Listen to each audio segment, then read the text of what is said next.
Hello everyone, आज की इस वीडियो में हम देखेंगे रेसिडेंशियल स्टेटस का सेकेंड पार्ट, कर दायित्व संक्षेप में कर योग्य आय की गणना। अर्थात ऐसी कौन कौन सी इनकम है जो साधारण निवासी, असाधारण निवासी और अनिवासी को जिन पर टैक्स देना है। तो इसके लिए सबसे पहला पॉइंट है, यदि कोई ऐसी इनकम जो कहाँ हुई हो, भारत में प्राप्त हुई हो, भले उपार्जित वो भारत के बाहर ही क्यों ना हुई हो, उस पे तीनों को टैक्स देना होगा।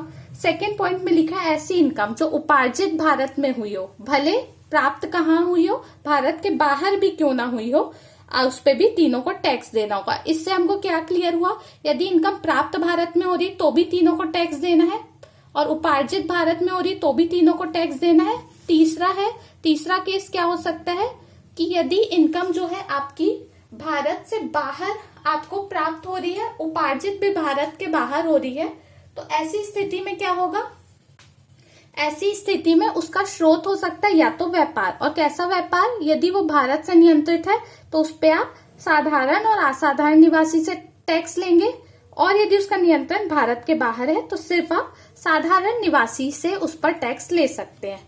लेकिन यदि उसका स्रोत कोई अन्य है तो उस पे आप सिर्फ साधारण निवासी से ही टैक्स ले सकते हैं।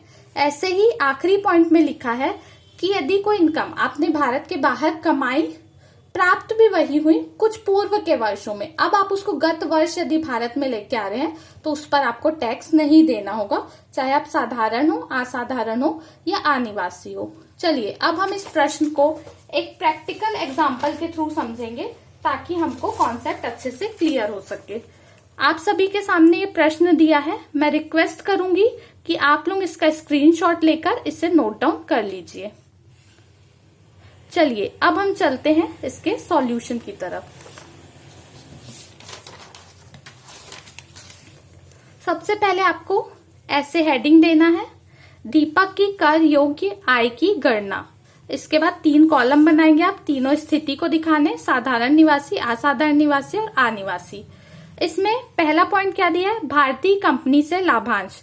तो यदि भारतीय कंपनी अपने अंशधारियों को लाभांश देती है तो ये कर मुक्त है, इस पर कर मुक्त अर्थात ऐसी है जिस पर टैक्स नहीं लगता, तो इस पर आप तीनों से ही टैक्स नहीं ले सकते। सेकेंड है, जापान स्थित व्यापार का लाभ भारत में प्राप्त किया। बिजनेस कहाँ हो रहा है, जापान में, लेकिन प्राप्त कहाँ पे हो रहा है, भारत में, तो आप तीनों से टैक्स लेंगे। थर्ड पॉइंट पे लिखा है, पाकिस्तान में स्थापित व्यापार का लाभ वहीं के एक बैंक में जमा किया या व्यापार भारत से नियंत्रित है, तो अब ये इसमें तीसरा पॉइंट लागू होगा। बिजनेस इनकम जो है उपार्जित भी भारत के बाहर हो रही, प्राप्त भी भारत के बाहर हो रही, लेकिन उसका स्रोत है व्यापार, और ऐसा व्यापार जिसका नियंत्रण भारत से है, तो इस केस में आप साधारण और असाधारण निवासी दोनों से आप क्या करेंगे, टैक्स लेंगे। उसके बाद अगला पॉइंट दिया है, इंदौर में व्यापार का लाभ लंदन मुख्यालय द्वारा नियंत्रित। तो व्यापार हो कहाँ पे रहा है आपका, भारत में हो रहा है, तो मैंने आपको बताया था यदि कोई इनकम भारत में उपार्जित हो रही तो उस पे तीनों को टैक्स देना होता है। अब इसके बाद देखते हैं अपन पांचवा पॉइंट क्या बोलता है, अब्दुल जो अनिवासी है को भारत में व्यापार करने के लिए दिए गए ऋण पर ब्याज। तो ये भी कहाँ पे उपार्जित हो रही है, भारत में, तो तीनों से आप इस पे टैक्स लेंगे।